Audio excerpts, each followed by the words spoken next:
Olá, uma boa tarde, meus amigos.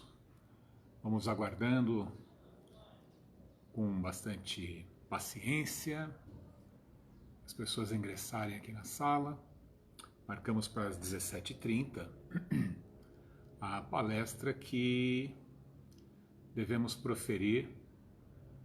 Seria naturalmente lá no Centro Espírita Verdade e Luz, e que estamos fazendo sim lá em espírito, mas usando os meios eletrônicos para tanto. Vamos aguardar mais alguns poucos minutinhos para que as pessoas possam entrar na sala. Boa tarde, Cláudia, muito bem-vinda, que bom vê-la por aqui. Muito bem, boa noite, Cláudia. Hoje o tema vai ser esperança. Um tema muito importante para os momentos atuais. Não foi por acaso que escolhemos esse tema. Esperança à luz do cristão. O verdadeiro cristão, ele emite a luz da esperança. Oi, Carlos, boa noite. João, muito bem-vindos. Bom, eu acho que podemos cumprir o nosso horário e iniciarmos com uma oração. Então eu peço para que fechemos os nossos olhos da carne, para podermos abrir os olhos do coração, os olhos de nossa alma, pedindo para que a espiritualidade superior nos ilumine, nos intua, nos sustente. Que nunca nos falte a esperança, filha dileta da fé, mas que, sobretudo, possamos ser nós os semeadores da fé e da esperança nos corações daqueles que nos cercam. Nós que já conhecemos essa doutrina libertadora, consoladora, que possamos deixar que ela faça parte do nosso dia a dia, em todos os momentos, para que não esmorecemos, para ficarmos sempre de cabeça erguida, com um sorriso nos lábios, que as nossas ações, as nossas palavras possam sempre levar esperança nos corações necessitados. Muito bem. Flávio, você por aqui, bem-vindo. Caio, Caio, como vai? Muito bom. Como nós falamos, hoje falaremos sobre a esperança. Nesses dias que poderíamos dizer que poderíamos perder a esperança, porque além da pandemia temos um pandemônio aqui na nossa política, parece que ninguém se entende, mas a primeira pergunta que eu sempre faço para aqueles que vêm com falas um pouco mais pessimistas é: você acredita em Deus? Você acha realmente que estamos à mercê dos nossos políticos, um fazendo uma besteirinha do lado, outro de cá, muitas brigas de egos, todos talvez tentando acertar, mas nem todos com o comprometimento e o esclarecimento adequados? Mas não deve nos faltar esperança, porque existe alguém acima de todos eles que está no leme dessa nau. Nosso Cristo, nosso Mestre Jesus, que sempre nos conduziu desde a criação da Terra, 4 bilhões e meio de anos, ele já era um Cristo participando da formação da Terra. Então, essa Terra não está à deriva, muito pelo contrário. Tudo isso faz parte do aprendizado e nós vamos aqui tentar compreender isso para poder, no nosso dia a dia, termos mais esperança, mais fé e, enfim. O Adilson me mandou um recado aqui. Boa tarde, Edson e amigos. Oi, Adilson, tudo bem? Muito bom. Ricardo também está aqui. Muito bom vê-los por aqui. Estava falando então nesse tempo de pandemia que muitos corações estão tristes, as pessoas começam a se desesperançar, aí abaixa a imunidade, podem até adoecer. Então nós temos a obrigação, e com o esclarecimento que a doutrina nos traz, de levar um consolo, levar uma esperança. E não é uma esperança infantil, é uma esperança calcada em fatos, né? É a tal da fé raciocinada.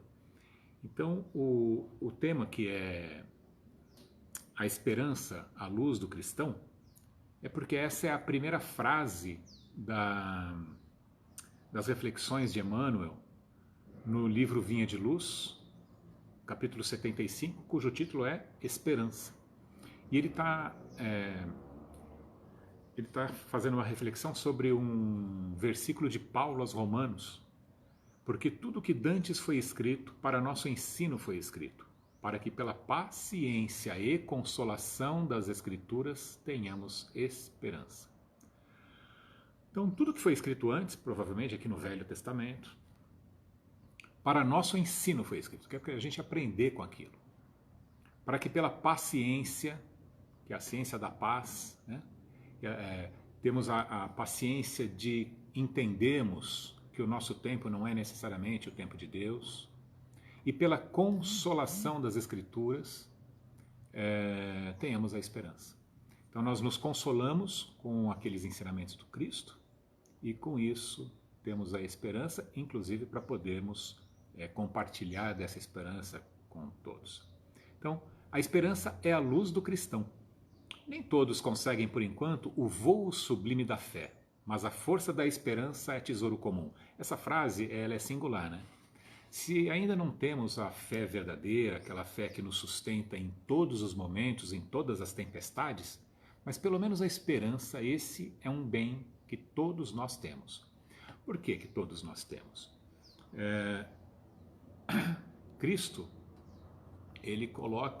Deus, né, colocou em cada um de nós a consciência de sabermos que há um ser superior. Em todas as tribos de todos os tempos, toda a humanidade tem essa esperança, né? Esse sentido de que há algo maior que cuida dele. Então, se estamos ligados a esse sentido, se estamos ligados àquilo que Deus plantou em nossos corações, em nossa consciência, nós não vamos nos desesperançar. Nós começamos a nos desesperançar quando nos afastamos dessa semente. E como que a gente faz isso no dia a dia? Bom, a esperança, e principalmente a fé, é uma plantinha que ela tem que ser regada constantemente, cuidada, sustentada. Então nós precisamos escutar boas palestras que vão falar a respeito, ter boas conversas, ler bons livros, ou seja, alimentar a nossa alma. Alimentando a nossa alma, nós estamos ampliando essa plantinha, fazendo com que ela floresça. E o contrário disso é envenenando essa semente. Com o quê? Com as notícias que vão nos trazer a desesperança. Principalmente quando bebemos dessas notícias sem o filtro adequado. Então vamos lá. Vamos nos afastar de todo o conhecimento, não vamos mais saber o que acontece no mundo? Não, vamos saber sim, precisa. Mas não vamos ficar horas na frente da televisão, porque hoje eu vi alguma brincadeira dizendo que alguém recomendou um filme de terror e a pessoa fala, tem um filme muito bom de terror, o Jornal Nacional. Você adoece se você ficar meia hora assistindo, porque parece que só as más notícias vendem. Então, para cada morte que está acontecendo, existem alguns milhares de sobreviventes. Na verdade, tem muito mais gente curada do que gente morta. Mas nós sabemos que a morte não existe e que isso tudo é um processo de aprendizado, né? Que existe por trás disso tudo um grande ensinamento, que todos nós, e muita gente já está percebendo isso, que essa pandemia está nos trazendo mais espiritualidade, menos consumismo, menos egoísmo. Estamos convivendo mais com as nossas famílias, aprendendo a conviver, a nos aproximar, a dar novos valores, a dar valores para as coisas certas. Então, mostra que nem tudo que parece ser ruim é verdadeiramente ruim. E se a gente levar em conta que somos espíritos imortais e que esta pequena vida que estamos tendo nesta imortalidade, né? 50, 100 anos de idade, aí 100 anos que a gente possa ficar aqui na Terra, e dentro desses 100 anos nós vamos ficar 2, 3, 6 meses, um ano com algum sofrimento, o que é? É uma fração de segundo. E aí, como aquela frase do Chico, isso também vai passar. Isso tudo passa. Mas continuando aqui na esperança do Emmanuel, a dor costuma agitar os que se encontram no vale da sombra e da morte, onde o medo estabelece atritos e onde a aflição percebe o ranger de dentes, nas trevas exteriores. Mas existe a luz interior, que é a esperança. Então, a dor, ela vem nos agitar no vale da sombra e da morte, vai ter ranger de dentes, vão ter as trevas exteriores, mas existe uma luz interior que foi plantada no coração, na mente de cada um de nós, que é a esperança. A negação humana declara falências, lavra atestados de impossibilidades, traça inextricáveis labirintos, mas a esperança vem de cima, à maneira do sol que ilumina do alto e alimenta sementeiras novas, desperta propósitos diferentes, cria modificações redentoras e descerra visões mais altas. À noite espera o dia, a flor, o fruto, o verme, o porvir. O homem, ainda mesmo que se mergulhe na descrença ou na dúvida, na lágrima ou na dilaceração, serão socorridos por Deus com a indicação do futuro. Jesus, na condição do mestre divino, sabe que os aprendizes nem sempre podem acertar inteiramente, que os erros são próprios da escola evolutiva, e por isso mesmo a esperança é um dos cânticos sublimes do seu evangelho de amor. Imensas têm sido até hoje as nossas quedas, mas a confiança do Cristo é sempre maior. Não nos percamos em lamentações. Todo momento é instante de ouvir aquele que pronunciou: vinde a mim. Levantemo-nos e prossigamos, convictos de que o Senhor nos ofereceu a luz da esperança, a fim de acendermos em nós mesmos a luz da santificação espiritual. Que bonito isso.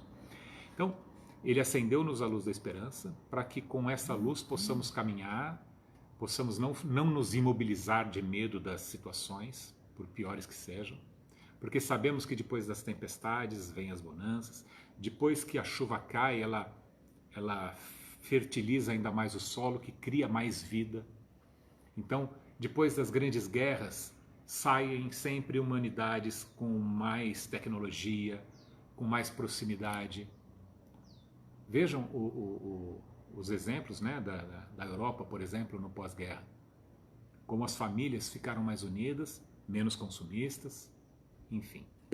Então, a esperança que Emmanuel traz nesse capítulo, ela é muito bacana. E aí, para o espírita em especial, eu vou ler o prefácio do Evangelho segundo o Espiritismo, é muito pouco lido. E aí, só com esse prefácio, vê se alguém ainda vai continuar desesperançado. Quem assina esse prefácio é Jesus Cristo, o Espírito de verdade. Aquele que prometeu o Consolador prometido. Aquele que disse: meu Pai mandará um Consolador prometido, que veio aqui. Né? Consolador, ele vai consolar as nossas dores. E como que ele vai consolar nossas dores? Ele vai consolar nossas dores dissipando as trevas da ignorância, trazendo luz para a nossa consciência.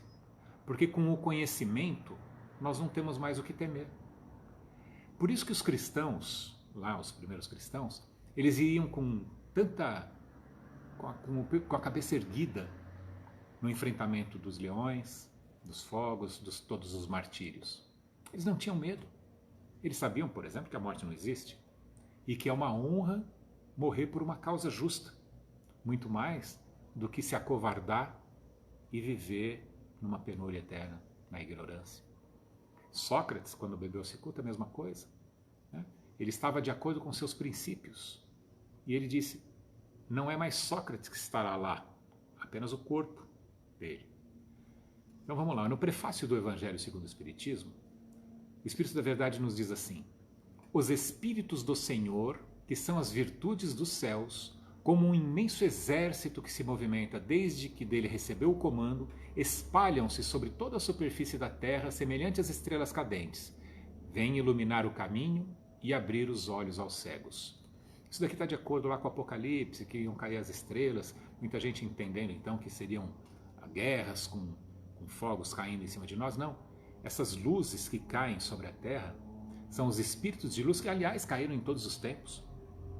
Então, na época do Iluminismo, por exemplo, milhares, centenas, talvez milhares de luzes vieram, espíritos de luz, encarnaram na Terra e nos trouxeram a vanguarda do conhecimento, trouxeram o conhecimento do futuro para aquele tempo, inclusive preparando o terreno para o próprio Consolador prometido.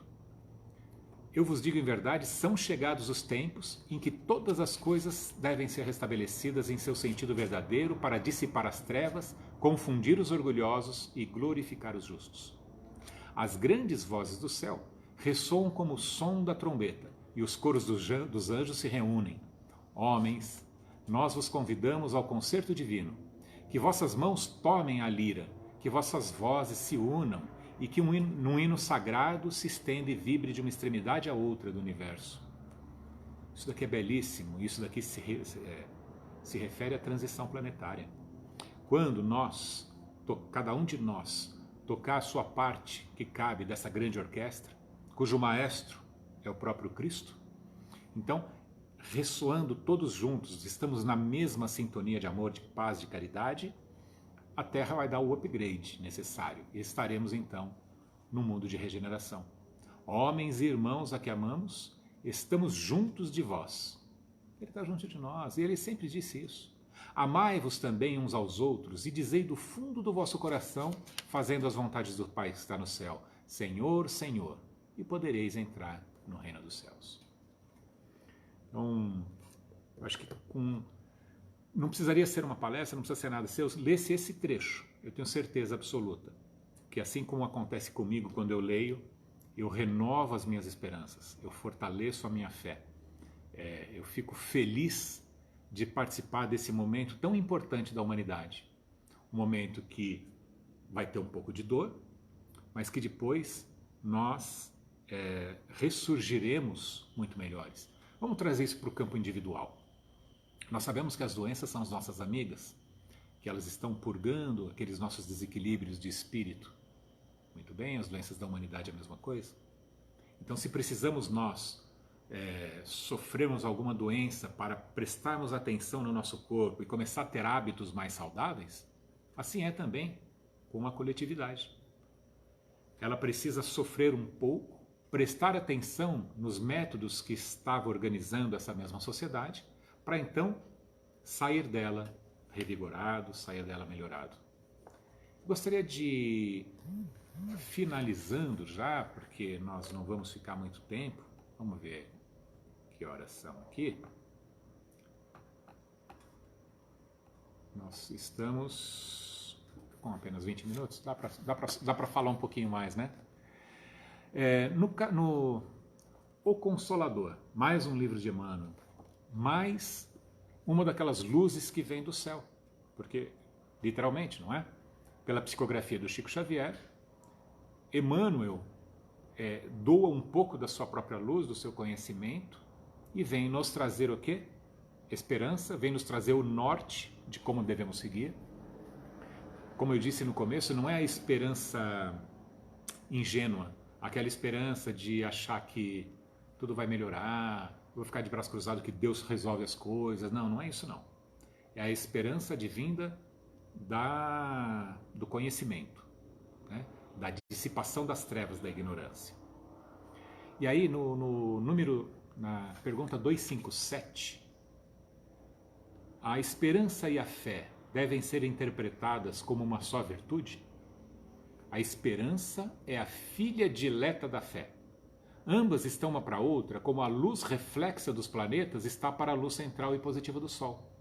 Então a fé é a luz do Sol, é aquela luz positiva que vai iluminar grandes horizontes, que vai nos fazer percorrer bons caminhos, iluminando também quem está ao nosso lado. A esperança já é como o luar, que se constitui do bálsamo da crença. Então ela reflete a luz da fé. Assim como a lua reflete a luz do sol e também ilumina nossos caminhos nas noites mais escuras, a esperança reflete a luz da fé. Então naqueles momentos mais difíceis, que a própria fé a gente já não está mais enxergando, a gente já está na noite da fé, mas ainda assim a gente tem o reflexo daquela fé pela lua, que é a esperança, que essa nunca deixamos de ter. Fé é a divina claridade da certeza. Então, apenas agora já falamos, já lemos Emmanuel, já lemos o próprio Cristo no Evangelho segundo o Espiritismo. Tem o capítulo 6, o Consolador Prometido, onde ele vem e se declara, né? Vim hoje como outrora aos desviados de Israel, quer dizer, ele vem pessoalmente para nos dissipar as trevas, nos trazer mais consolo, nos indicar o caminho, a verdade e a vida que ele é. Então, eu gostaria agora de fazer um bate-papo com vocês. Inclusive, vocês podem, colocando aí, eu vou tentar agora me concentrar um pouco mais nas questões que vocês colocarem, nas observações, para que a gente possa bater um papo sobre isso, saber que essa pandemia não é este pandemônio todo. Seu José Montebello, que bom vê-lo aqui, é um prazer muito grande. Coloca alguma consideração, que o senhor fale sobre a esperança que eu falo aqui para o nosso público, que o senhor conhece tanto o Evangelho, não é? E pode nos trazer também muita luz. Então é isso. Eu dizia que nós vivemos num tempo aqui da pandemia, que muita gente entende isso como o fim do mundo, tá muito, não está vendo saída, aqueles que não vão ter doenças e mortes na família, mas poderão ter desempregos. Lembrando, tudo isso passa.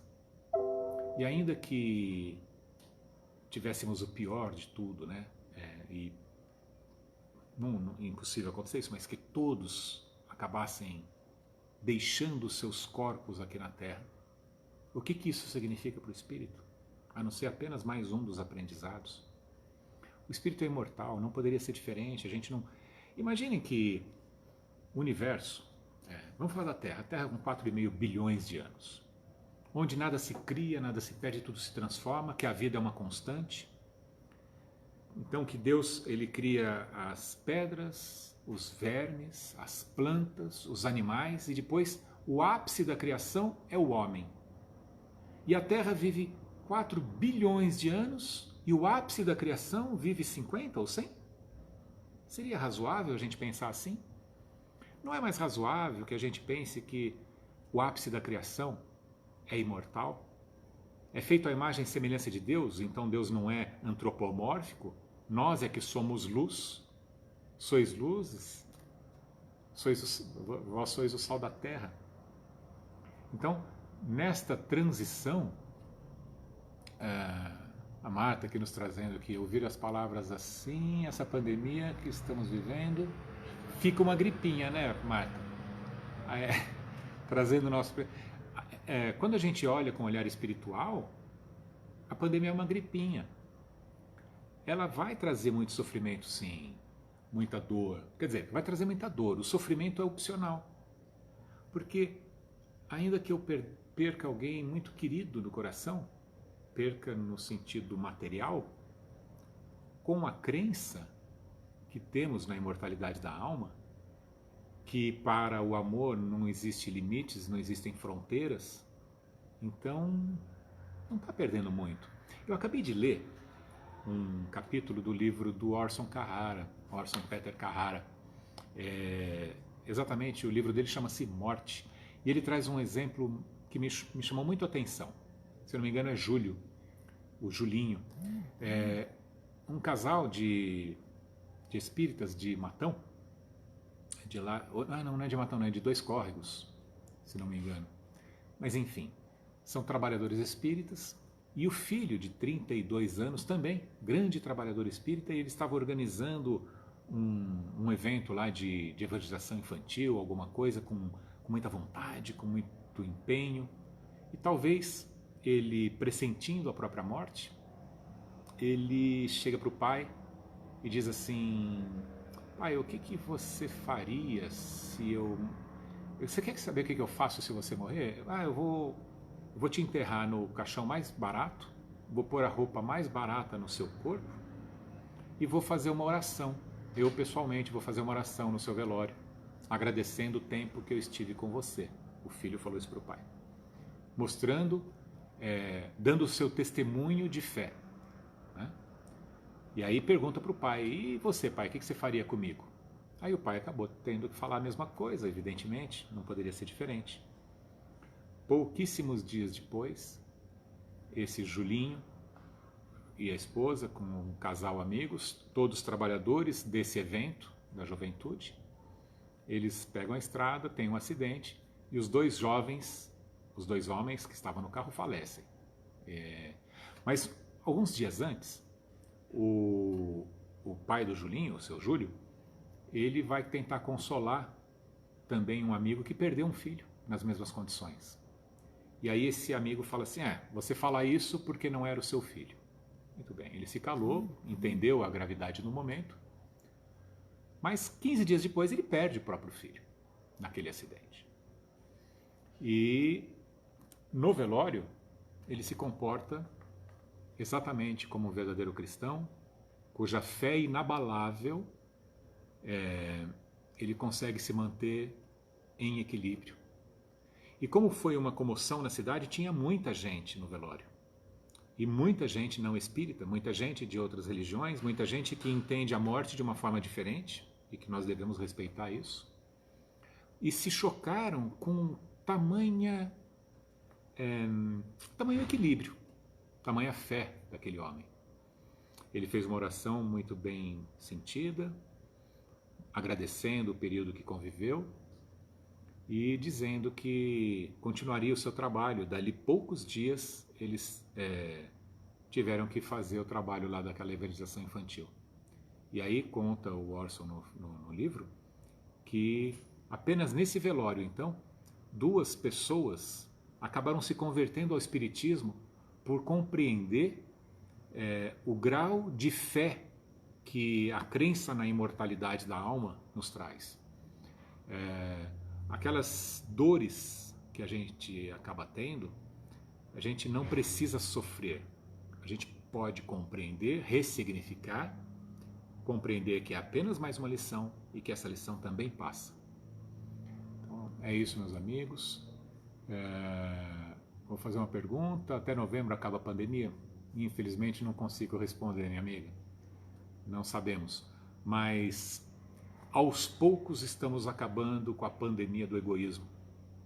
Eu acho que é isso que é o mais importante. Claro que nós não vamos ter uma sociedade absolutamente mais justa logo nos próximos meses, talvez não nos próximos anos, mas isso vem acelerar um processo que já estava em curso e logo logo estaremos num mundo de regeneração, deixando para trás esse mundo de expiações e provas, onde ainda temos muitas dores. Acredito que não precisaremos mais de tantas dores no próximo mundo, porque nós não estaremos plantando isso, né? Cada um planta, colhe aquilo que plantou. A Raquel está me mandando aqui, independente das crenças. Eu não consigo ler porque está muito pequenininho o raio, depois eu vou ler, tá bom? Muito bom vê-la por aqui também. Realmente, eu não sei o que ela falou lá, mas eu posso traduzir com o meu coração que quando temos fé em Cristo, independente da crença, independente da bandeira que levantemos nessa fé, quando a fé é verdadeira, quando ela é bem compreendida, nós temos essa mesma capacidade de superação. Aliás, eu dou um exemplo do meu próprio avô, já que a Raquel trouxe aqui essa mensagem, né, Raquel? Você sabe disso? Meu avô, que não era espírita, ele era um cristão católico fervoroso, e enterrou um dos seus filhos. E dizem que essa é a dor maior que existe. Mas na fé que o sustentava, no enterro do João, meu tio, ele não derramou uma lágrima, elevou uma prece a Deus, agradecendo os 30 e tantos anos de convívio com aquele filho tão querido que agora ele estava devolvendo aos pais, ao pai. Isso também me faz lembrar de mais uma história de um mercador árabe que saiu em viagem e deixou a mulher e os 2 filhos em casa. E teve um acidente e os 2 garotos morreram. Não era nesses tempos de hoje, onde as notícias correm tanto. Então, quando já tinham passado algumas semanas, quando ele volta para casa. E aquela mãe que tinha acabado de perder os 2 garotos, ela estava preocupada em como falar isso para o marido, porque sabia da ligação tão forte que eles tinham. Então ela disse assim, ele chega em casa, já pede pelos garotos, e ela fala, eles logo chegarão, vem aqui, vamos jantar juntos. Não, mas eu queria saber, não, senta aqui, vamos conversar. E aí ela diz assim, sabe o que é? Eu estou aflita. Eu estou percebendo, você está muito abatida. Eu estou aflita porque um amigo seu veio aqui e me confiou 2 joias preciosas, muito, muito lindas, e ele vem buscar amanhã. Mas eu não estou com ânimo de devolver de tão linda que elas são. Eu gostei demais delas. E aí o seu marido, ela sabia que ele era um homem honesto, falou, imagina, você tem que devolver. Isso não te pertence, pertence a ele. É verdade, eu tenho que devolver mesmo. Mas eu gosto tanto, eu queria ficar com eles, com essas 2 joias. Falou, não, você precisa devolver, por mais que te doa. Falou, então, essas joias são seu filho. Eles se foram para aquele que é o verdadeiro dono delas, né? Não é exatamente a palavra, mas sustentados na fé. Então, gente, temos mais esperança, temos um sorriso no lábio, por mais que estejamos com as dores pessoais, mas vamos transmitir para os nossos irmãos a esperança e a fé que tanto nos sustentam. Muitíssimo obrigado pela audiência de todos vocês. O vídeo vai continuar no ar, depois também a gente vai pôr no YouTube. Aliás, peço para que aqueles que ainda não se inscreveram, se inscrevam lá no nosso canal e tenhamos todos uma abençoada noite e um excelente fim de semana, uma semana repleta de oportunidades de espalharmos a esperança.